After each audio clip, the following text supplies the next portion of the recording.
Good morning. Good morning. Today I'm doing something a little bit different in our inner circle group last night and this entire month. We've been talking about routines and rituals and setting up our day in certain ways. And just by simply talking about that, it opens us up to this next level of Ayurveda yoga philosophy of what are doshas, what are constitutions. So this video is going to be just a general overview. It's going to get you curious to learn more. And if you're curious at the end of this to learn more, you can do lots of things all over the internet. You can look up doshas. You can schedule an hour call with me and we can dive deeper into it. You can take quizzes and all the things. So this is general overview from my level of understanding. And then if it sort of like gets to you, you can start to look at it deeper. It's a fascinating way to see yourself. So basically in the inner circle, we're talking about what we call the dinacharya. Dinacharya literally translates to day rituals. So why do we need rituals? Why do we want routines? Why do we want to have these regular practices? And the reason is because it, balances us out.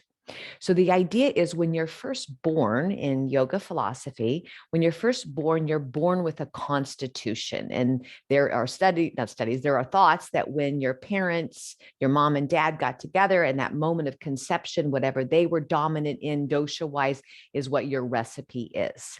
There's three main doshas. And we have different elements of each. So it's not like 1/3, 1/3, 1/3. It's a lot of this, a little bit of this, and a medium amount of this. And it depends upon who you are. And as I start to describe it, you're going to be like, oh, that's such and such. Oh, I know that's such and such. That's me. You're going to be able to see it in the world around you. So let's break it down. So we're talking about dinacharya, and in the inner circle, our first two main healthy habits is setting up our bedtime routine and then setting up our morning time routine. Again, why are we setting up these routines? Number one, it is to balance us out, but even more powerful than that in what I look at is it's reminding us, it's remembering us that we are nature. We are linking up with nature's cycles. The sun rises, we rise. The sun sets, we set. And so when you think about these doshas, these energies, you'll see it happening in nature as well. Last thing I want to say before I jump in is the doshas could be in your mental state, right? You could have it in your mental state as well as your physical body. These different types of energies have tall and thin, short and stocky, right? That we can see it in our different body types, which is also a really beautiful reason why we can't compare. She runs every morning. I wouldn't run unless I was being chased. Like, I don't understand why anybody would run, or I don't understand how anyone could go all day without eating. Like, how could you do that? It's different energies, different strokes for different folks. Okay. So the first one we'll talk about is Vata. Okay, Vata, V-A-T-A. The second one we'll talk about is Pitta, P-I-T-T-A. And the third one we'll talk about is Kapha, or some people say Kapha. Okay, so these are the main three energies, and we have different amounts of each one. How do you know if you are in balance? How happy are you? How contented? How do you feel in your well-being? If you're out of whack, then one of these things in the Ayurvedic system is out of whack. And so we can use our diet and the way we take care of ourselves and who we surround ourselves with and all the things to balance ourselves out. Okay. So let's talk about Vata. Vata energy, right? If you think about the wind, right, which is what Vata stands for, is the air.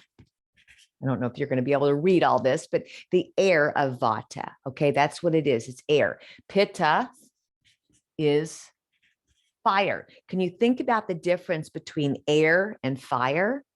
If these two people were friends, dominant Pitta, dominant Vata, how they could balance each other out, how they could support one another, helps the fire grow, right? The fire helps the cool air warm up. But if they're out of balance, can you imagine how they might even destroy one another, right? This blow of wind could knock the fire out, right? Or vice versa. And then the Kapha is the earth energy, earth. So you could think about like the moist soil of a plant or the trees or the oceans, like that grounding energy. So just think about how these show up in nature. Earth, grounding; fire, intense; air, spontaneous, flexible, constantly changing. Okay. So that's the main thought here. Again, you can see it in body types, physical body types, and you can see it in the way we think as well as out in nature. So let's break this down a little bit more. If you think about the wind, we all have wind, we all have energies that go in and down and up and out and in to out, all the different ways that we can go. And I know that's a lot of information. We'll talk more about that in another video. But basically, the Vata energy goes up and out, up and out. So if you think of a person who's up and out, up and out, up and out, up and out, they could sort of like, ooh, like a helium balloon, right? They could lift out, becoming what? Ungrounded, untethered, feeling sort of out of whack. If this person was in balance with themselves, they are spontaneous, they are excited, they are feeling like they have flexibility, they can get up and go, they're playful, they have big pictures, big ideas, right? Just think of the wind, big and open and changing on a dime and playful and all that. But if this person is out of balance, right, that up and out is too much, they become anxious and fearful and worried and overwhelmed and distracted, right? So that person can be in or out of balance. And we can change the way we eat. We can change the way we're hitting the yoga mat. We can change the way we're showing up in the way we sign up for our daily routines to balance this Vata out. The pitta is known as intense, right? The fiery element, they're focused, they're goal-oriented, they're strong leaders, they have a lot of passion, they get it done, right? I'm sure you know people like that.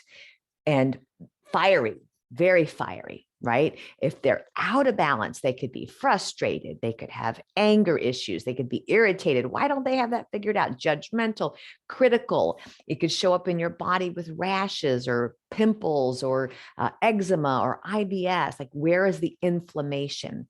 So again, this person's energy is going up because they're planning on their goals, but then it's going in. And in can be self-critical, right? Self-judging ourselves, beating ourselves up if we're not accomplishing 100% of our goals in that. So up and out for the Vata, up and in for the Pitta personality. Okay, let's go to Kapha. The Kapha, these folks are their stamina, right? They could go all day working. They're steady, they're sturdy, they have a consistent amount of energy. They sleep really well, they rest really well, they can bulk up very easily. When they are out of balance, think about that. If their energy goes down and in, right, they could become depressed, they could become sad, they could become overweight. They're known to hold on to stuff, resentments, anger, weight, habits, like holding. So if you think about what would bring those people into balance, right? It's getting out, it's getting up, it's changing the routine, it's doing something different, right? Balancing out. So all three of these doshas work together. And one of the things that I find the most fascinating about it is that we seek others different than us because it helps us balance out, right? Can you imagine this person who is out of balance, who is slow moving, feeling sort of a sense of not overwhelmed, a sense of dread, sense of despair, sense of depression, going out with a person who's got fire? Come on, let's go for a walk. Let's go for a walk in the lake. Come on, let's go do it. They're balancing each other out. Go. And this person says, let's take it, night on the couch. Let's do some Netflix of Ted Lasso or, one of these shows that are really good. And they balance each other out. And then this other friend says, hey, I got an idea. Let's take a trip, or let's make a vision board. Let's do something really big, right? And so we need other people to keep us balanced. All right. Now, when we think of all of this, and we go back to why I'm even talking about it, the Dinacharya, in nature, we have, did I do that right one? Yeah. We have a clock. See how fancy that clock is? And different times of day represent the different energies here. Ponder this for a second. So let's say that your alarm goes off at 6 in the morning, right? So from 6 o'clock to 10 o'clock in the morning, slowly waking up, right? Yawning, stretching, slowly puttering to the kitchen, going to the bathroom, all that energy, very earthy, very grounding, slow moving, nurturing, house is quiet, right? So this is known as kapha time. During this kapha time, I don't want to do like big meetings or big phone calls. Maybe I have to, but I don't want to. My energy level is slow moving. From 10 to 2 p.m. is known as pitta time, fiery.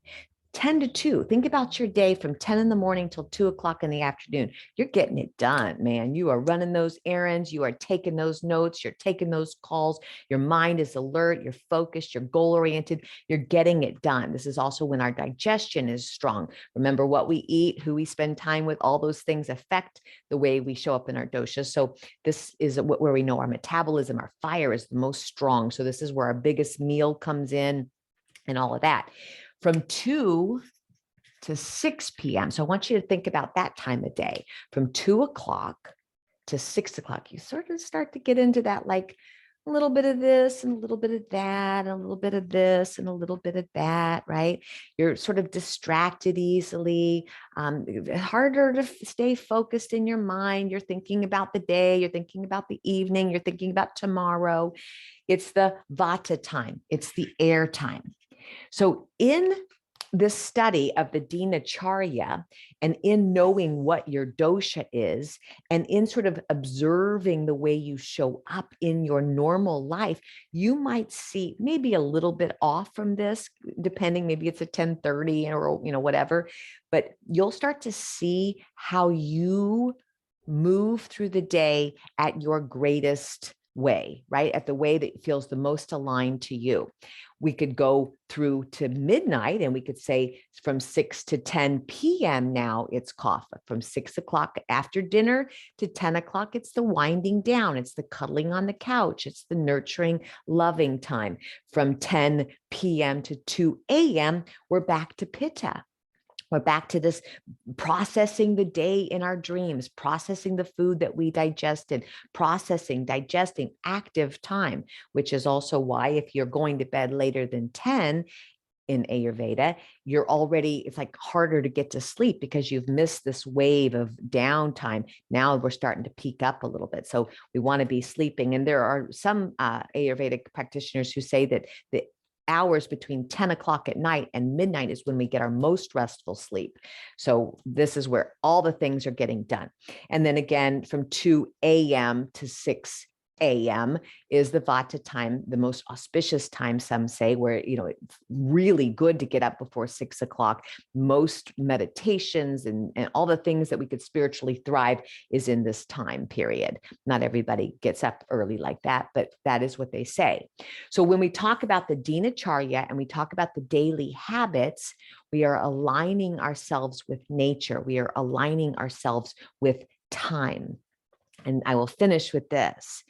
In time, right? This is what it's all about. We have, yoga says, a certain amount of breaths that we are all born with. We don't know how many breaths we have. So the job here is to make each breath count.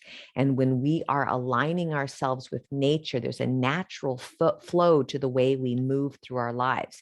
Our lights, our caffeine, our television, all the things that keep us lit up, where we can counter nature, right? We can take supplements instead of taking it in our diet, like all the things that we can do. is actually warring with our natural way of being.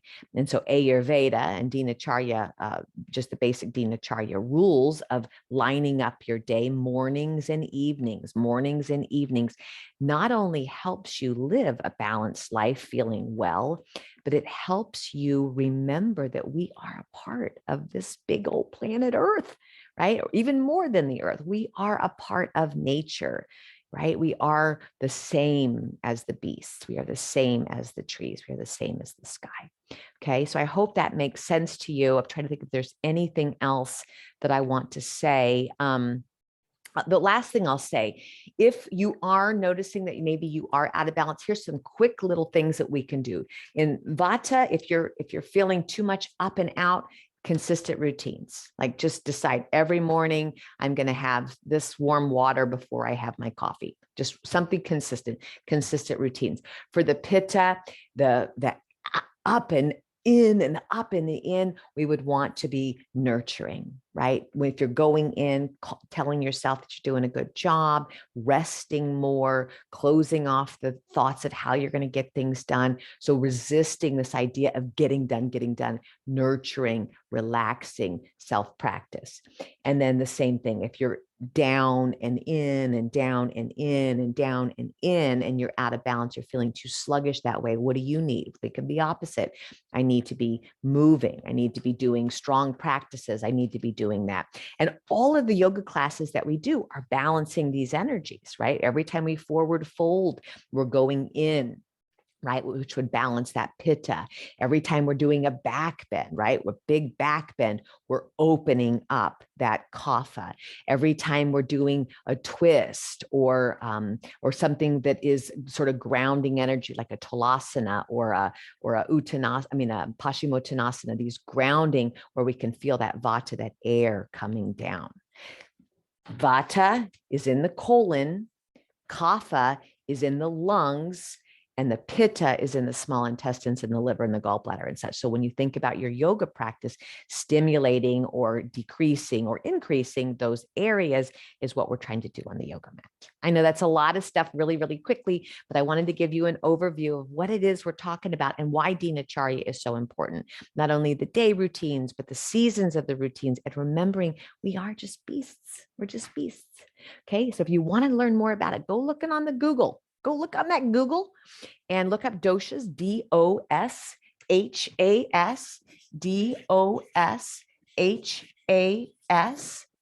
Deepak Chopra has a good quiz you can take, or you can reach out to me and we can do an hour call and I'll take you through a dosha quiz that's really comprehensive, what is in your mind, what is in your body, and we can build a practice for you, or join the inner circle and we travel through this each month. Okay, as always, may this work be of deep benefit to you, and thanks for watching and thanks for keeping your light on.